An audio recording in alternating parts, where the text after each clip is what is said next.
My name is Tom Giovanetti. I'm the president of the Institute for Policy Innovation, and I appreciate all of you joining us today.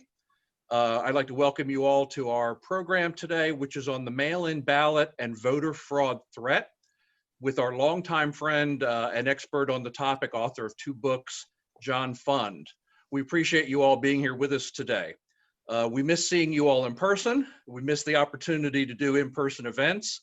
And we hope that we're back to that sooner rather than later. But in the meantime, we're grateful for technology that allows us to stay engaged with you all and to keep doing our job of keeping our audience informed on important public policy issues. And let me also give a special word of thanks to those of you who chose to make an additional donation to IPI when you registered. We very much appreciate it. A lot of traditional fundraising efforts have been hampered by the epidemic. And so we do appreciate your support. I should tell you that our next scheduled policy briefing by Zoom is scheduled for September 24th on the topic, the socialism temptation. Why is socialism so attractive, particularly to young people? What is it about socialism that is so attractive?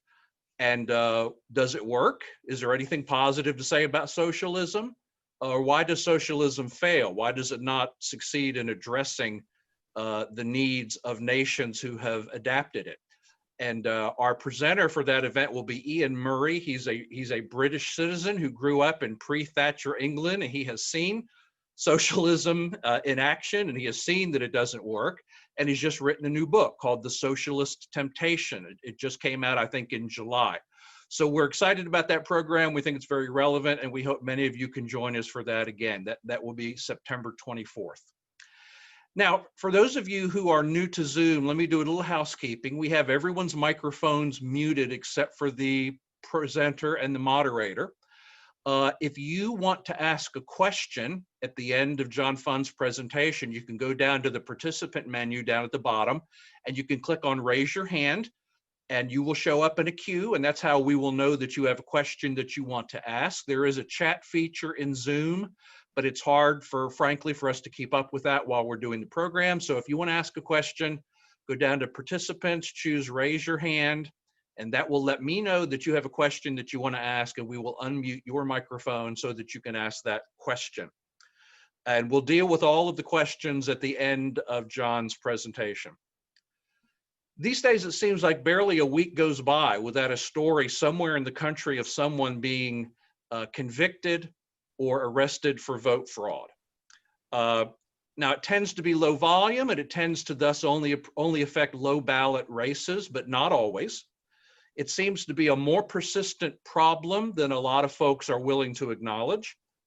And these days, of course, with the desire to expand mail-in voting, absentee voting, and other forms of, what you might call, other than in-person voting, a lot of people are concerned that raises the possibility of fraud at scale, which of course is a huge problem. There's really no greater, faster way to undermine our American democratic system than to make people uncertain about whether or not elections are fair and whether or not elections represent the will of the people. So it's a very timely topic, and so we're delighted to be able to bring it to you today with our friend John Fund. I'm going to turn the program over to IPI resident scholar, Dr. Merrill Matthews, and he will be conducting the rest of the program. So Dr. Matthews, the floor is yours. Thank you, Tom. It is my great pleasure to introduce John Fund. John and I go back nearly 30 years now.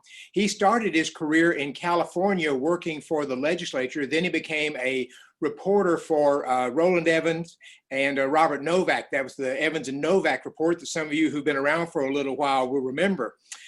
He went to the Wall Street Journal, was there for 27 years, and for the last few years has been the national affairs columnist for National Review magazine. As Tom mentioned, he's written I know he's written 2 books on election fraud. He's written some other ones. I think your most recent one, John, is Obama's Enforcer, Eric Holder and the Justice Department. That was published by HarperCollins. And then in 2012, you did Who's Counting? How Fraudsters and Bureaucrats Put Your Vote at Risk. And that was from Encounter Books.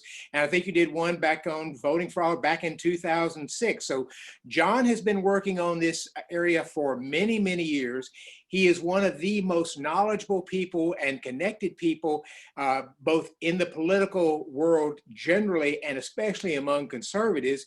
And he and Hans von Spakovsky are sort of the two leading people on the right to talk about the issue of voter fraud and the problems that are there. So with that, I'm going to shut it up and turn over to John and let him explain to us what we need to be concerned about in this coming election. Well, I want to thank both Merrill and Tom for the platform to address such a distinguished audience. It's great to see people I've known for a long, long time, Brenda Payovich, Bart Cleland, and others of you. And you may think this is going to be a downcast presentation for a while, but it'll get a little bit more uplifting towards the end, and perhaps even more so after I get to your questions. The reason why this is an important issue is the premise that this election is going to be close. Now, I know you've heard from the mainstream media that Biden had it wrapped up and his lead was anywhere from 6 to 13 points. Well, now that the conventions are over, things are coming back down to earth. The best numbers I can give you that will indicate this is a close race are, if you look at the battleground states, at this point in the campaign in 2016, Hillary Clinton had a 4-point lead in the battleground states. Now, Joe Biden has a 2.7-point lead in the battleground states. And other polls, especially if they only survey registered voters and only serve those registered voters that are likely to vote, also show a close race nationally. Now, a close race is great for competition. It means a battle of ideas, we hope, but it also means that there's temptation. Because in a close race, especially in states where you know it's going to be close and where it was close in 2016, there's human frailty involved. And I have always said, that this is not a partisan issue. I've written about Republicans committing voter fraud and Democrats committing voter fraud and everything else in between. It's just that, to be honest, the old-time Republican machines that used to steal votes with abandon, whether it was Nassau County, New York, or Chicago in the 1930s, or Philadelphia up until the 1950s, are all gone, and they've been replaced with left-wing public employee union machines. And those are almost always universally in favor of the Democratic Party. So while it's not a partisan issue, obviously my comments are directed towards more one party than the other, although that's for reasons of, shall we say, availability and convenience, not necessarily because of better human nature. So where is our problem? It's not just voter fraud, it's that we have a rickety election system. We discovered how rickety it was in Florida 2000 with the Bush v. Gore race that was decided ultimately by 531 votes. And we tried to modernize and improve our election system since then, but there's still many places where our election systems are so incompetent and so bureaucratic that you can't tell where the incompetence ends and the fraud begins. And that is especially a problem when you have one political party that likes chaos in politics. If you look at the Democratic Party's legal strategy, the 160 lawsuits they filed so far, the demand to go from 0 to 100 and setting up mail-in voting, which is completely impractical, the desire to completely overturn all of our election laws as using COVID-19 as an excuse, it's clear that they think they're going to be benefited from a chaotic, delayed, loosey-goosey election system. And that's where we're heading. The first problem we're going to have that's visible isn't fraud, it's going to be chaos. And I'm going to lay that out. Remember, we used to vote on something called Election Day. This is in statute law. It is a long tradition in American life. We're supposed to come together, and at its best, it's like a Norman Rockwell painting. People of different classes and backgrounds and perspectives meet for at least once in the public square. They cast their vote, and then they go home and watch the results come in and they accept them. Now we've gone to convenience voting, and it was growing before COVID-19. Now it's put on turbocharge. And the problem with convenience voting is it's gotten way out of control. Absentee balloting has a long, honorable tradition in American history going back to the Civil War. But in 1980, when Ronald Reagan was elected, less than 5% of people voted outside of Election Day using absentee ballots. This last time in 2016, it was 27%. It's clearly going to be much bigger this time. And the problem that has created is as follows. We have turned what used to be the political campaign of September and October into election months. In other words, states are voting, are allowing people to vote absentee, and in some cases early, many weeks before the election day. North Carolina starts voting next week. And other states like Minnesota will start voting shortly thereafter. Something like 75 million Americans will have the opportunity to vote before the first debate is held on September 29th. Now, we used to have campaigns because the assumption was, you know, there would be some swing voters and people would want to hear the arguments and maybe their minds would change. Well, the left doesn't want a campaign. They know that if the campaign is fought on fundamental issues, national security, security at home, taxes and spending, they know that if the election is fought on that, plus traditional cultural issues, they lose. So the best way not to have the best way to an argument in their view is not to have the argument, to bank as many votes as possible in advance. Now, this is not how not only our founding fathers, but even just recently, we thought campaigns should be conducted. Imagine if you were suing someone in court, and obviously the case was very important to you. So, our opening arguments are made. Finally, there's a summation. Your advocate stands up to make your summation of your case, why you should win it, and half the jury walks out immediately. How would you feel?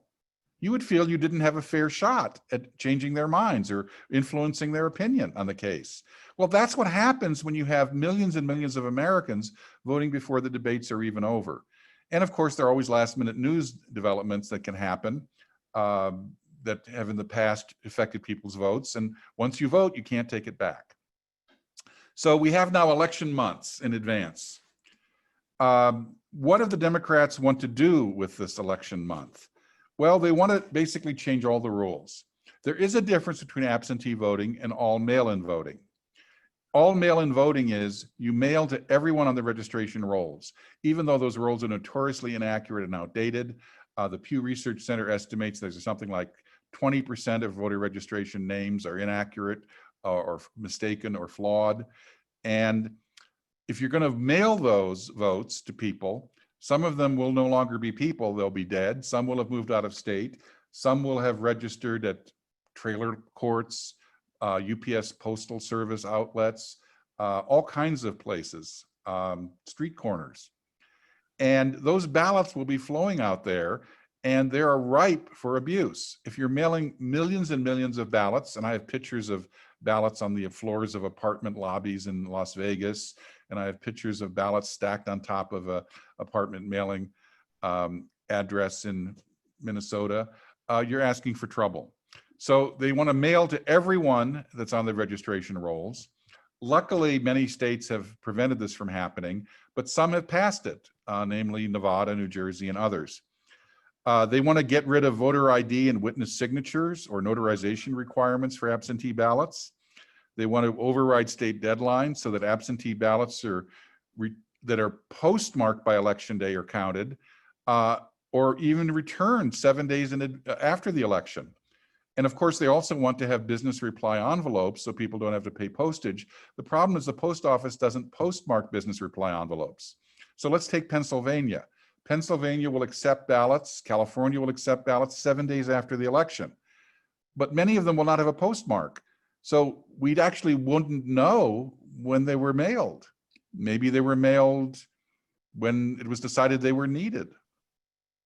They also are trying to erode signature comparison procedures, which have always been very sloppy and poor.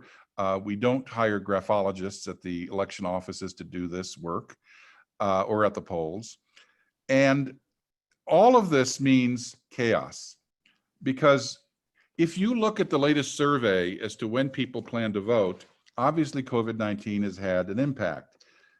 This survey is from just this last week, and it covers Morning Consult as the pollster.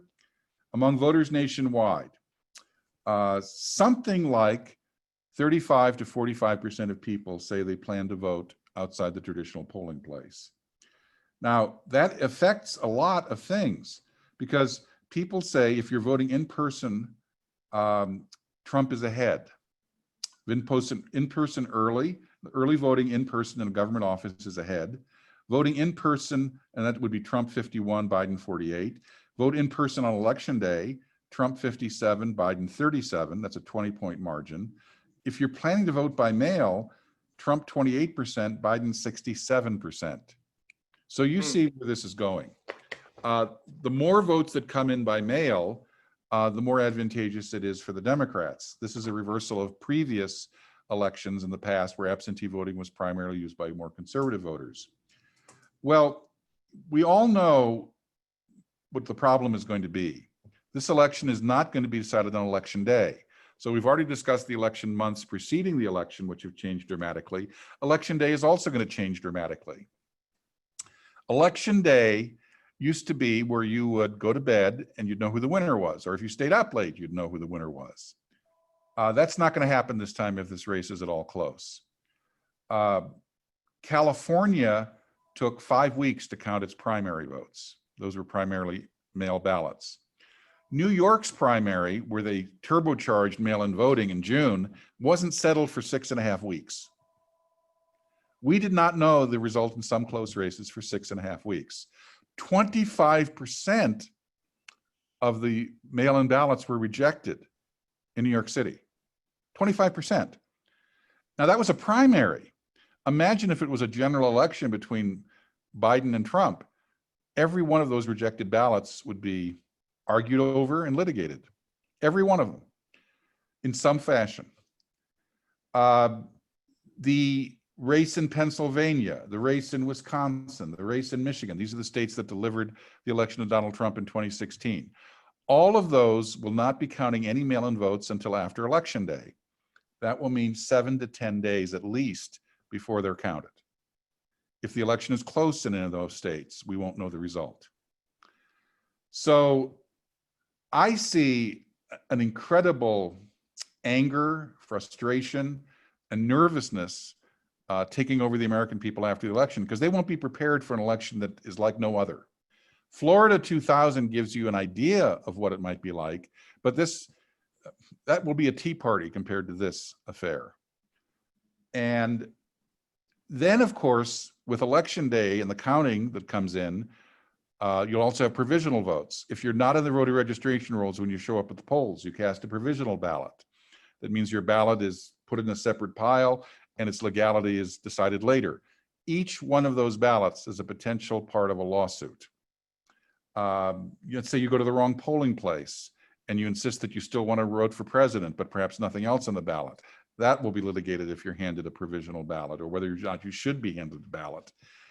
So then, of course, after Election Day will come different lawsuits than the ones trying to change the rules for mail-in voting. Mark Elias is the Democratic quarterback lawyer. He is infamous for having been the bag man for the money that the Hillary Clinton campaign spent to purchase the Steele dossier and the Russiagate scandal. You remember that. It took us many months to learn that this Russia dossier was paid for by Hillary Clinton. And of course, none of it has been authenticated. Well, Elias was the bag man, and he is a slippery character. And he cut his teeth in a Washington state governor's race in 2004, where the Republican candidate won the first 3 recounts, and the lead was gradually whittled away. And then the voter registrar in King County, who was known as the Registrar of Disaster, found new ballots 17 different times during the last recount. And eventually the Democratic candidate won by 134 votes. Elias was the quarterback of that effort.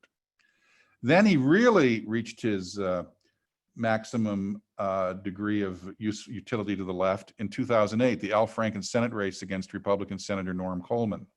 Coleman led by 700 odd votes after the election day. Elias marched into court and effectively got Democratic counties to count absentee votes using a lesser standard of compliance with the law than Republican-controlled counties. And he did this. It took 7 months of litigation and counting, but ultimately Al Franken won by 312 votes. Now, months after he was seated, we learned that the election certainly had been stolen. How do we know this? We found out through a group called Minnesota Majority that at least 1,300 felons who were not eligible to vote had voted in the election. The Fox News affiliate in Minneapolis went out and surveyed them. 90% of them said they had voted for Franken. So we can prove as far as we can possibly can in a post-election scenario, in a secret ballot race, that people voted for the other candidate, Coleman, not Franken. But Franken's victory was extremely important. He provided the 60th vote for the Democrats in the Senate that year, 2009. That was the year of Obamacare. Obamacare was voted on Christmas time. The only reason Obamacare passed in the dead of night was the Democrats had 60 votes. They could block any Republican filibuster. This is before Scott Brown won that special election.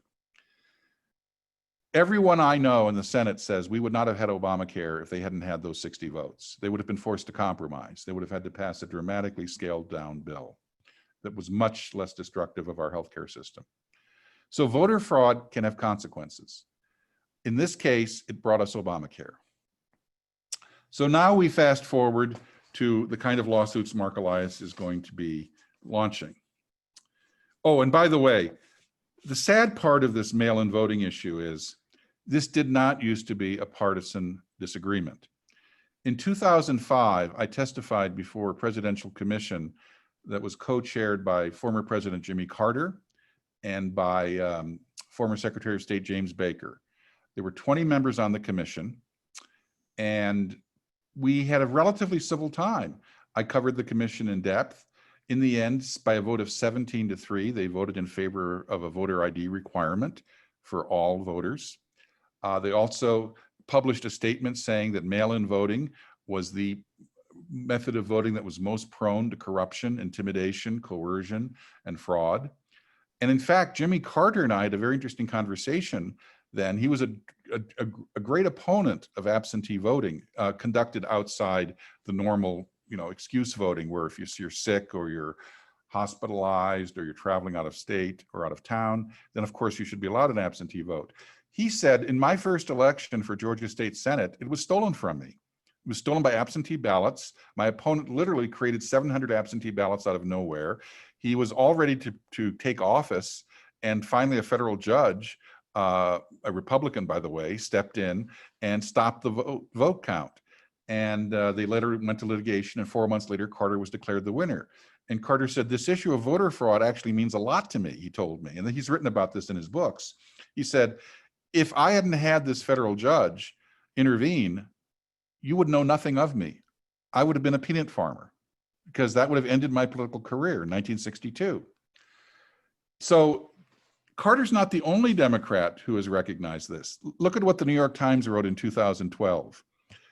They wrote a front page story entitled "Error and Fraud, Major Issue as Absentee Voting Rises." This is what the New York Times concluded. Quote, votes cast by mail are far less likely to be counted, more likely to be compromised, and more likely to be contested than those cast in a voting booth, statistics show, unquote. They said the rejection rate for absentee ballots was, quote, double the rate for in-person voting, unquote.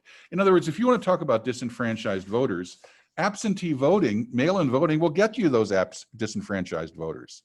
Let me give you two very recent examples. NBC News and CBS News, I don't think they expected this result, decided to test the Postal Service in the last few weeks. We've always heard that Trump was trying to interfere in the Postal Service to try to steer the election in his direction. Well, the real issue with the Postal Service is that it's not a very efficient operation. How many of you, if you won the Powerball lottery for a significant sum of money, would turn in your ticket by mailing it? How many? Any? No, if it's valuable, you don't send it by mail. Social Security has not sent out Social Security checks for 7 years because the Postal Service was too unreliable. So what did CBS News do a month ago? In Philadelphia, they set up a post office box, and they, throughout the region, mailed in 100 letters, shaped like an absentee ballot would look like, the same weight as an absentee ballot, with first-class postage on it. So a week later, they show up at the post office, and there's nothing in the box. I mean, nothing. So they go to the clerk. We don't have anything for you. They go to a second clerk. We don't have anything for you. So finally, they go to a third clerk who calls over the supervisor. And the supervisor, noticing there's a TV camera there, decides to actually pay attention to their complaint. And he says, let me look around here. So he goes back. 3 or 4 minutes later, he says, and you hear this on camera, aha, that's where they are. And he brings out 47 ballots. After a week, 47 ballots out of 100. So in the end, 97 of the 100 showed up. Well, that's good enough for most purposes, but Pennsylvania, Wisconsin, New Hampshire, Michigan, Nevada, I mean, look at all the states in 2016 that were decided by less than 3% of the vote. If 3% of the mail-in ballots don't make it, what's happening? A bunch of people are disenfranchised and they'll never know it. And that affects everyone in both parties. NBC News did something similar just this last week. They sent 150 ballots in, letters shaped as ballots. Well, it turns out that after 10 days, 98.5% showed up, but 1.5% didn't show up. And again, Pennsylvania was decided by 0.6% of the vote. So this is what we're going to hang the accuracy, the credibility, and the trustworthiness of our election on. I think we're asking for trouble. Now, again, in many states, lawsuits have not succeeded in changing the rules as much as the left wanted. In many states, the rules have not been changed in the end, but the left has a new tactic. And this is brand new, and everyone should pay attention to this. This was pioneered by Michael Bloomberg a few years ago because he had his foundation. He was very upset that state attorneys general were not filing lawsuits to get rid of fossil fuels. So what he did was he created grants that he would give to state attorneys general offices to hire lawyers paid for entirely by his foundation, even though the money went through the Attorney General's office, to be hired to prosecute environmental crimes and to encourage environmental lawsuits. This was finally shut down because most states, that we don't let enforcement agencies take money to dictate their enforcement priorities. This is considered, shall we say, putting your finger on the scale. So this was shut down in most places by a lawsuit by the Competitive Enterprise Institute. But the left has a new wrinkle. It started in August when they went to 4 cities in Wisconsin that were very competitive. Wisconsin, as you know, was one of the closest states in the country in 2016. Green Bay, Racine, which is near Kenosha, Madison, and Milwaukee. These are the areas where the Democrats performed the best in Wisconsin. And they gave a grant of $6.4 million to the local election officials if they would design their mail-in balloting and their election day balloting and all of their rules in accordance with the rules of the Soros-backed foundation giving the money. In other words, the rules being created by the county election offices are effectively dictated by a Soros foundation because you don't get the money if you don't change the rules. Now, I thought this was an aberration. Maybe it was a Wisconsin-only phenomenon. But last week, the day before the weekend, the Philadelphia City Council met an extraordinary session, surprise meeting. Nobody expected it. It lasted 5 minutes. The purpose of the 5-minute city council meeting was to accept a $10 million grant from a Soros-backed foundation to completely alter Philadelphia election law so that it would be in accord with the wishes and dictates of the Soros-backed foundation. Philadelphia is a notorious voter fraud sinkhole. The joke is, in every election, more people vote than the census ever discovers in Philadelphia. And I'll remind you that Philadelphia was very hotly contested. In 2016, the state of Pennsylvania went for Trump by 40,000 votes. So you can see where the left is going. They want to bend the rules, crush the rules, ignore the rules, do everything possible. And that's before we get to Mark Elias's lawsuits, which I won't go into them in detail, but let's just say they're going to try to legitimate vote harvesting, even though vote harvesting, which is allowing people to collect ballots from strangers and collect them and then deliver them personally to election offices. It's a problem fraught with peril, as California has discovered. It's illegal in most states, but there will be lawsuits saying that if somebody goes door to door and collects ballots and delivers them to an election office, because we can't disenfranchise people, we have to count those ballots, even though they may have been intimidated or coercing the voters at the point of collection, such as their doorstep, even though they may have been filling them out themselves, even though they may have forged signatures, even though some of those ballots might have been, shall we say, if they were collected in certain neighborhoods, might have been lost on the way to the election office. There will be lawsuits on that.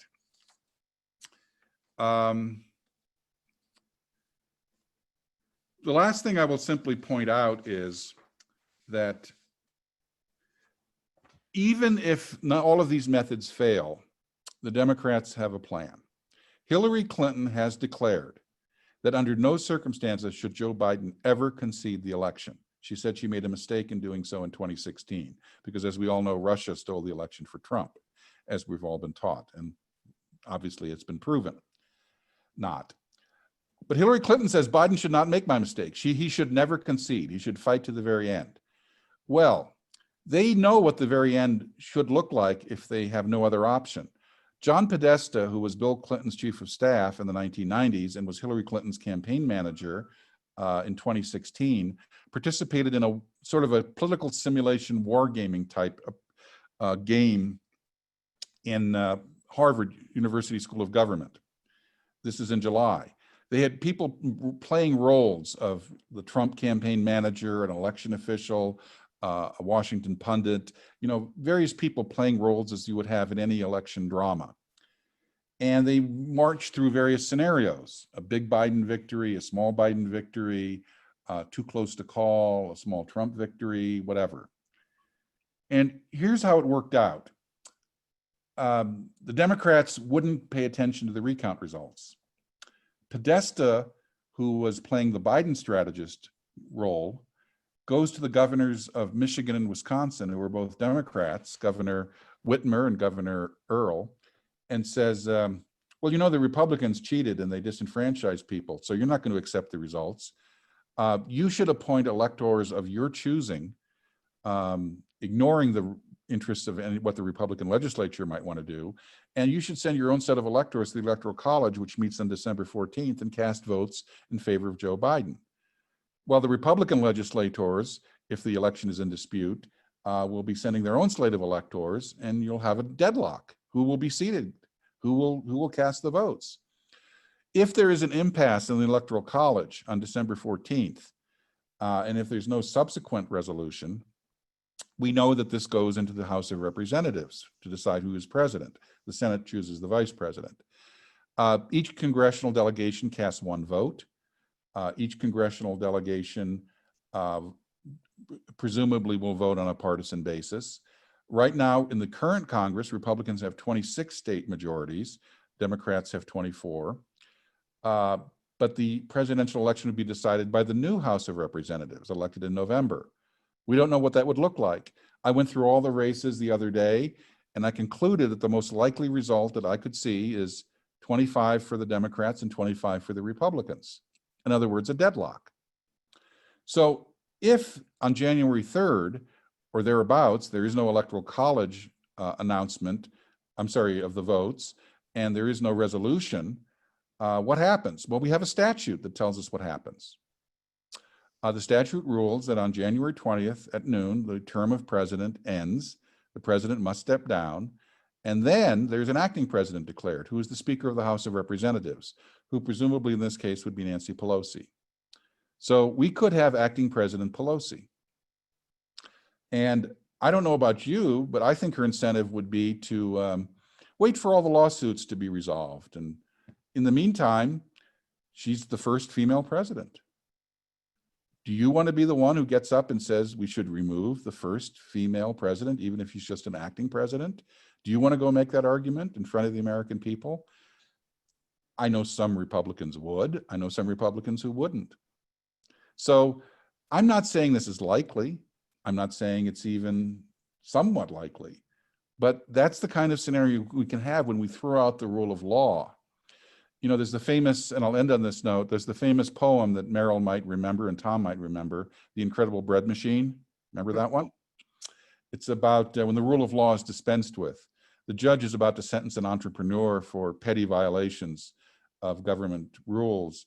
And the guy says, "Why are you doing this to me?" And the judge looks down at him and says, "We find the rule of law in complex times deficient. We much prefer the rule of men. It's vastly more efficient."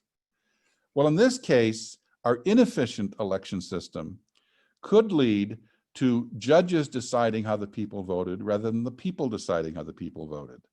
And if that's not the case, maybe electors that weren't seated legitimately deciding how the people voted. Or in the end, Nancy Pelosi deciding that she likes the job of president, and by gosh, she might just try to keep it. Thanks, Tom and Meryl. Thank you, John. Well, I think you're going to open it up for questions now. And then I get into the optimistic part, because I said I was going to get to that. I'm waiting for the questions. Yeah, I was going to say, John, you promised some optimistic part, and I will. I Ask think the first question about what we can do about this, and I'll provide you the optimism. So far, I haven't heard a lot of optimism.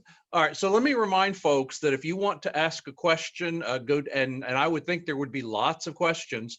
Go down to the participants menu, click on raise your hand, and you will show up in the queue, and we will take as many questions as we have time for, and we will take them in the order that they come in. John, I want to ask you a question. It seems to me, watching both of the conventions, that the Democrats have made sort of a purposeful strategy of suggesting that the Trump administration is a threat to democracy itself, and that you got to vote for Joe Biden in order to preserve democracy. But it seems to me that there's really no greater threat to the integrity of a democratic system than all of these various machinations that you have described that, you know, in sum total start putting asterisks next to the outcomes of elections. And, you know, what happens? I mean, as you described, the rule of man is a much scarier thing than the rule of law. Well, you know, I've supported the vast majority of President Trump's policies, but I will say that he does make my job of pointing out deficiencies in our elections often difficult, because, shall we say it politely, he engages in hyperbole and exaggeration, and sometimes yells wolf too often. I think that this is an issue independent of the contest between Trump and Biden, because, of course, there's control of the Senate at stake, and there's control of hundreds and thousands of local offices. You know, my liberal friends that suffer from Trump derangement syndrome, I tell them, look, I've known Donald Trump for 32 years. You know, the entire time I was a journalist in New York, I knew him, interacted with him. I know him quite well. He is way too disorganized and unable to focus with his attention span, in danger and to be in danger of ever taking us in an authoritarian direction. That's not possible. He can confuse matters. He can distract from other issues. He can do all kinds of things, but we have a very strong system. After all, the federal courts have ruled 90% of the time against Donald Trump in various regulatory struggles and other issues regarding the asserting the rights of the president against the other branches. Donald Trump, for all of his eccentricities, even if you dislike him and fear him, is hemmed in by a great weight of legal, political, and institutional guardrails. I fear that when the other side performs their act, there will be less resistance. Judges are throwing away laws saying that COVID-19 is an extraordinary emergency. Therefore, we need to dispense with laws that have been on the books for decades or longer. Even though election officials say you need at least 1 or 2 years to set up a complete mail-in election system to have reliability, we're trying to do this 0 to 100 miles an hour in a matter of months or even weeks. The Supreme Court intervened famously at the end, just before the Electoral College was set to meet, to shut down the Florida recounts, which, by the way, when the New York Times and the Associated Press ultimately conducted the recounts, they found that Bush had won. But when the Supreme Court decided the deadline had to be met and they ended the recount, the flawed recount in Florida in 2000, there was a hullabaloo. And the Supreme Court specified we would never allow this as a precedent for another election. It was as a one-time only affair. I think the Supreme Court would be highly, highly unlikely to intervene in an election like this unless there were a crisis we can't even imagine. So playing games with the Electoral College, playing games with the recounts, playing games with the lawsuits, judge shopping to try to find sympathetic judges to allow some ballots that were sent in gosh knows when and arrived 7 days after the election, demanding that they be counted. That is the genuine threat to democracy. It's said that Trump can steal the election. Well, Trump has many problems, but he does not have the authority or the ability to do that. In places like Philadelphia or Milwaukee or Detroit, places that are notorious for voter fraud that often has crushed reform efforts launched by minority members of that community who want to get rid of the bad schools and the bad services and the bad public officials that are holding them down, and their hopes are thwarted over and over again by voter fraud. In my books, I've documented how in St. Louis, Detroit, Milwaukee, Philadelphia, reform-minded members of the minority community have had elections stolen from them by machines. And there's usually little recourse once the election is held because there's not enough evidence to overturn the election. Detroit reelected a horrible mayor named Kwame Kilpatrick a few years ago who had ripped the city blind, and he finally went to federal public housing for several years. The reformer who lost to him because of voter fraud would have done a much better job arresting Detroit's decline. So it really offends me when people say that minority voters are having their votes disenfranchised or being prevented from voting, when actually the real victims of voter fraud, which we know happens all over the country, we just had a story in the New York Post the other day by a Democratic political consultant who said, I know how to steal mail-in votes. I've done it every election. Here's how I did it. That's in the New York Post. And of course, Paterson, New Jersey, and other places which have recently had to have called new elections because of voter fraud. It really burns me to hear people say that this is going to disenfranchise voters when it's voter fraud that disenfranchises minority voters, and that can be proven. Yeah, thanks, John. I'm going to invite Dr. Matthews to exercise his prerogative as moderator to ask a question. And I'm also going to say to our friend DeRoy Murdoch, I'm happy to take your question, DeRoy, but you will need to unmute your microphone. There we go. Okay, so we'll go to Dr. Matthews first and then to DeRoy. So John, thank you for the presentation. My question has to do with if Democrats are pushing mail-in voting, we know those are more likely to be discounted because of their inability to be able to match signatures or something of that nature. And we've seen so many elections where a number of the mail-in votes have been discarded because, rejected because of that. And Republicans are more likely to be going to the polls and voting in person. It seems like to me it's counterproductive for Democrats to be pushing that because their voters are more likely to do mail-in ballots. If that's the case, they're more likely to have their votes not counted and thereby sort of benefit Republicans who are going to the polls and voting in person. So why would you do that? Why, Merrill, everything you say makes sense. Maybe there's something happening that they're planning behind the curtain that they haven't told us about? Do you think that just might be the case? It might be. Tell us about it. Maybe they have a plan in place to, I don't know. As one Democratic official once told me, If you can't win a majority, maybe you have to create a new majority. Now, I asked him what the word create means, and he wouldn't answer.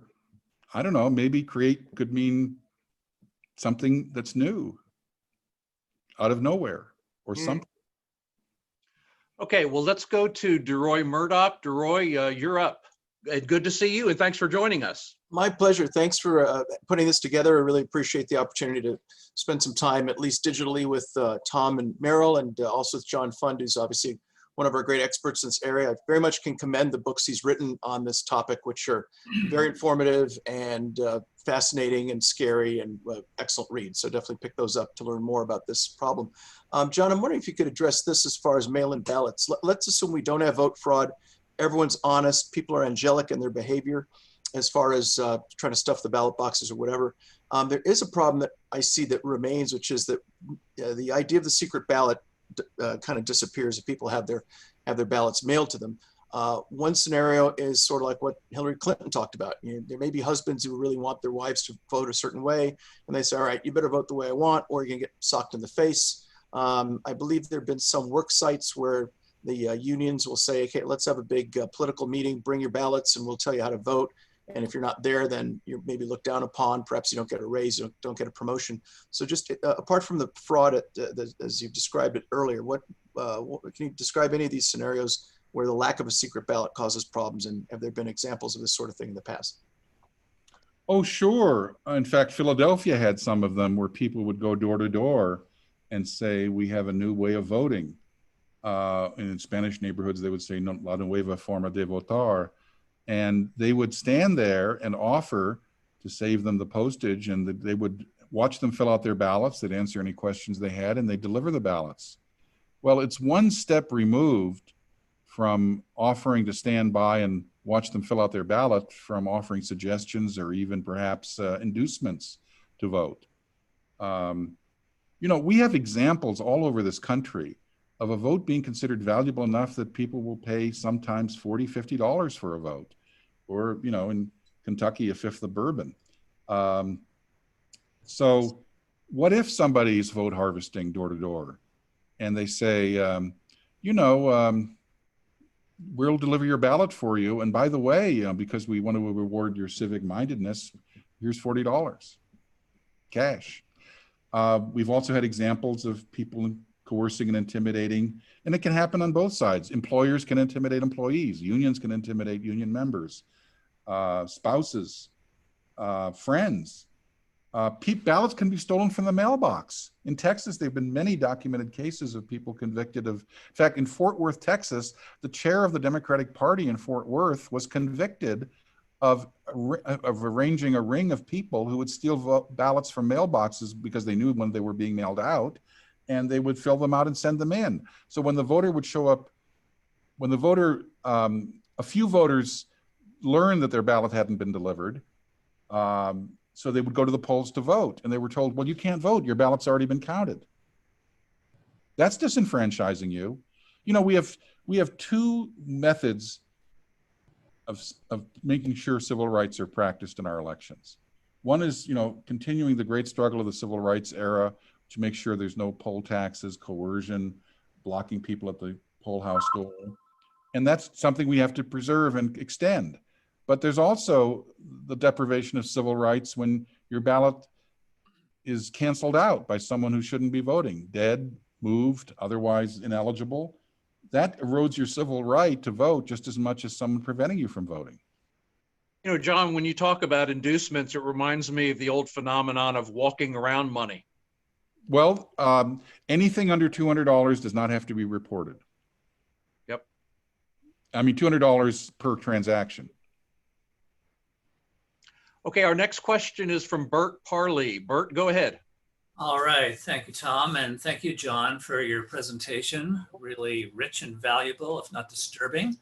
I wonder if you could speculate, if you'd be willing to, or you even can, on how far up the democratic machine this goes in terms of the organization, perhaps even Orwellian ways that they are kind of communicating to their people all the way down the latter, that there are particular ways. Is this a really national organized way of kind of going about this thing in nefarious ways?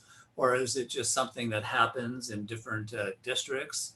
So that's my first question. The other one has to do with, is there any adjudicating power by, would something like this, a strange time of this nature, ever be petitioned to the Supreme Court to make a decision about whether people would need to show up? Or does that not ever come into play? What do you mean show up? For an in-person voting? Like Our elections are determined at the state and local level, and the Supreme Court has been very loath, except on issues of fundamental access to the ballot, to get involved. To the first part of your question, former Democratic Congressman Artur Davis of Alabama wrote a famous op-ed piece in which he said, I know all about voter fraud. Every election I've run in, someone or some people have come to me and said, we can get you 5,000 votes. This is how much it will cost you. And they've bargained with him.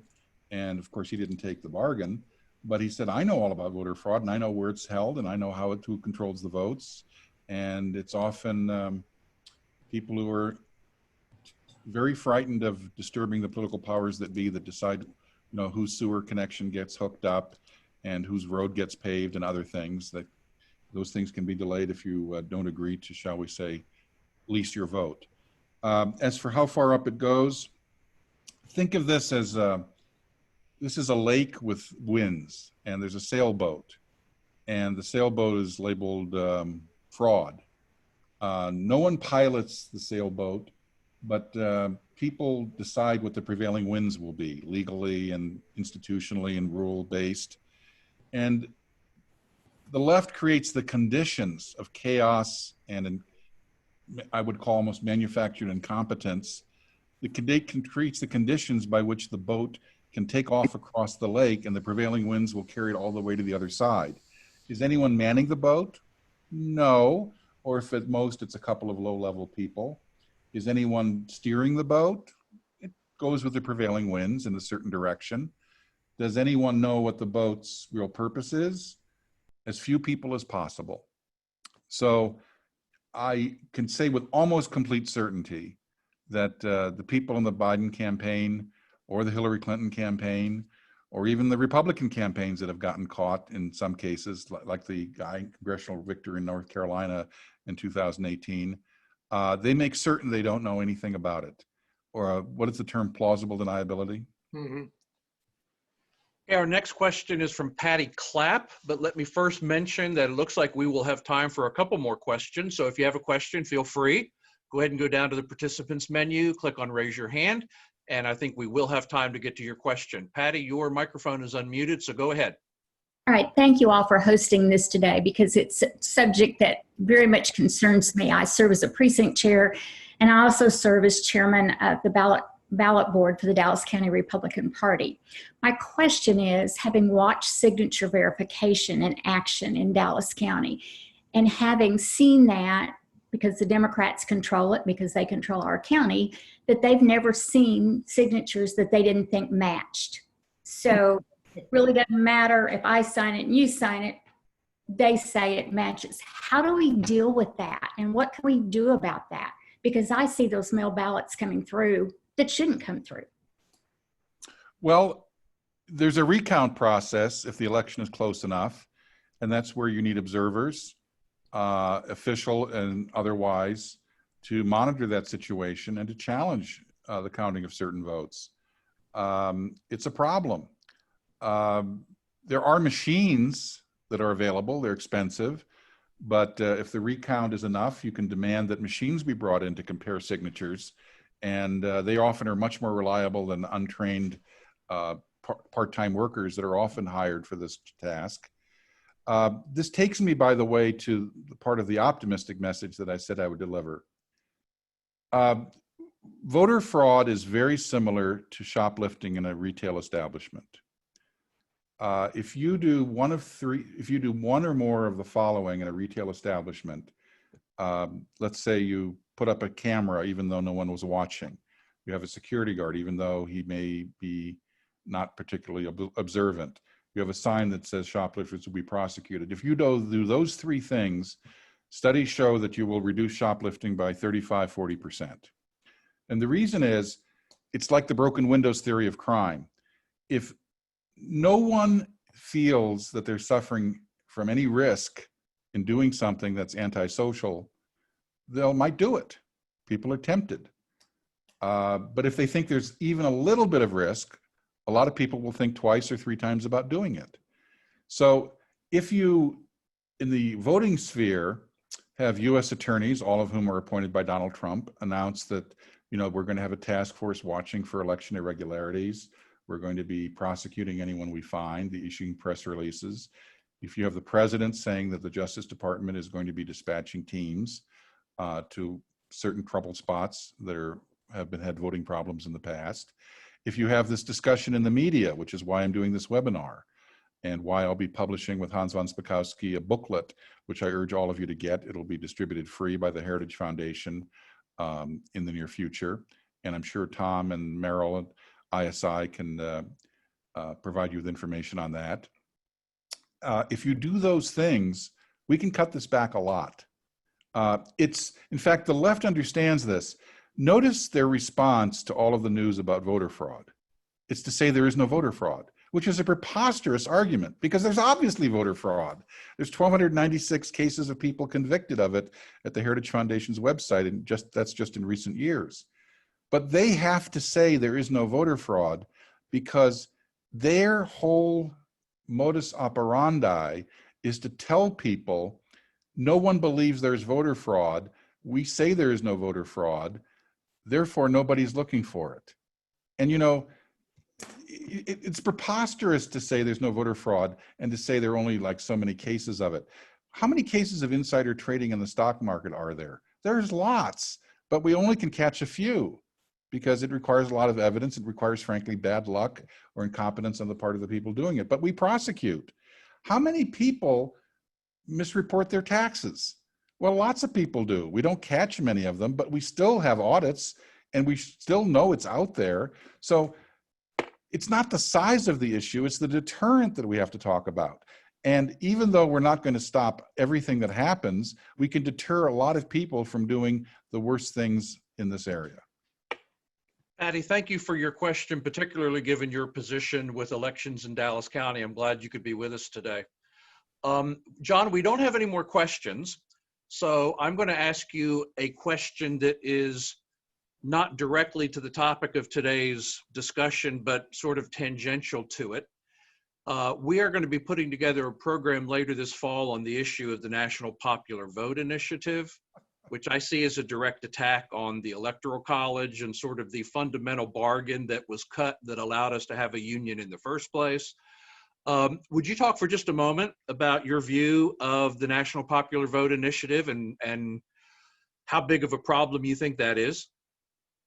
Well, Trent England, who is director of the Oklahoma Center for Policy Affairs up in Oklahoma City, has done a great little booklet on this, which I urge everyone to get. And you can just Google Trent England, and you'll come up with all kinds of good arguments on popular vote.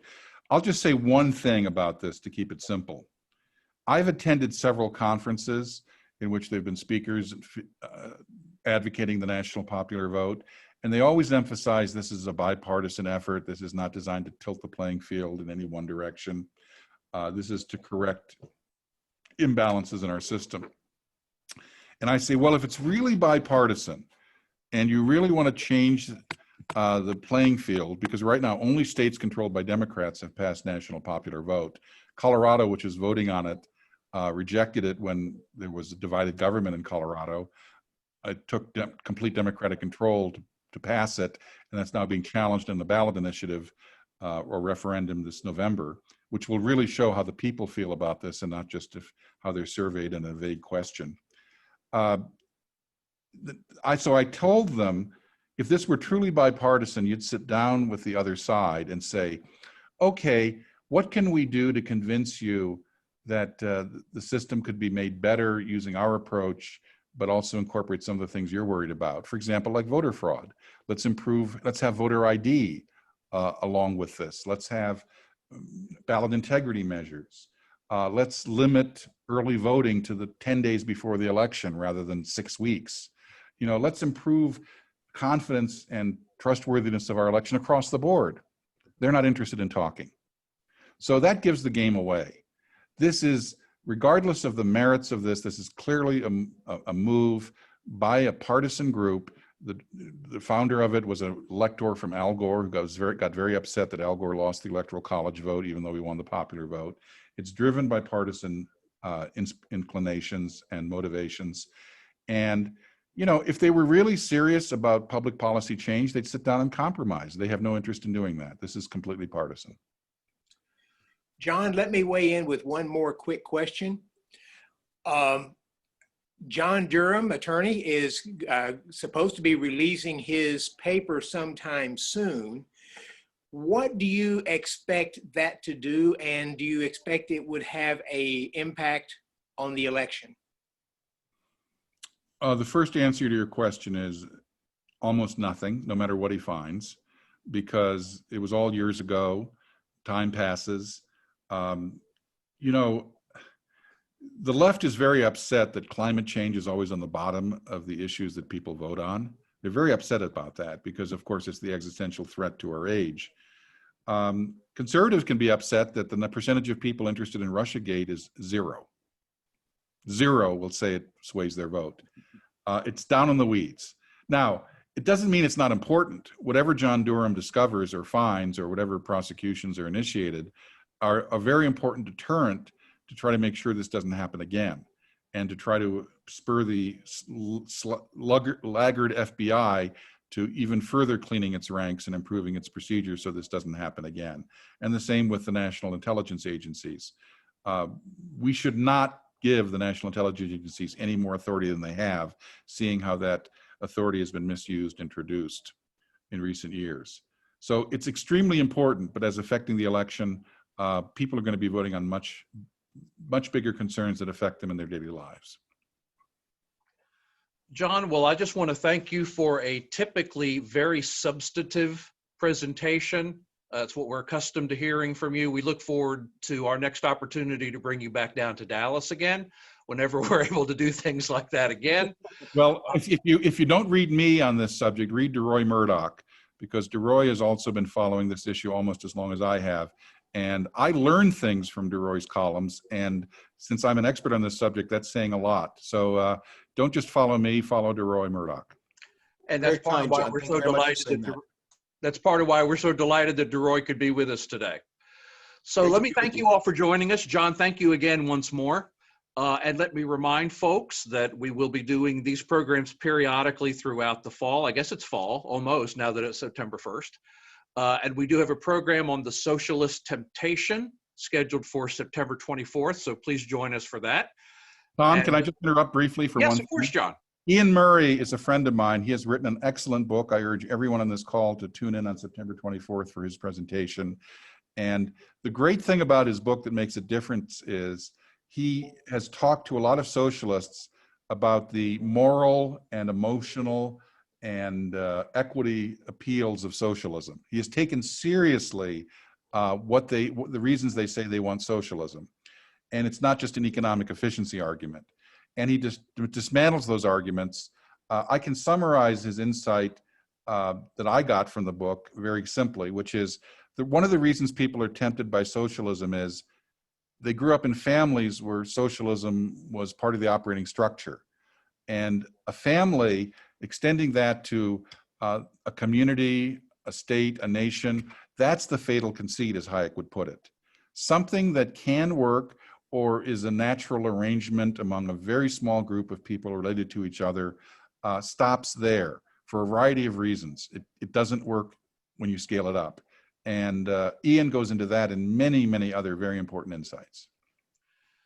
Thanks so much, John. Yeah, I'm excited about that as well. I think it's very timely, and we will be trying to make copies of that book available also to folks who join us for that event. So do be looking for invitations to that. And with that, I'll thank John one final time. Thank you, Dr. Matthews, for moderating, and thank you all for joining us. We wish you a good rest of your day, and please do stay in touch with us here at IPI. Thanks very much.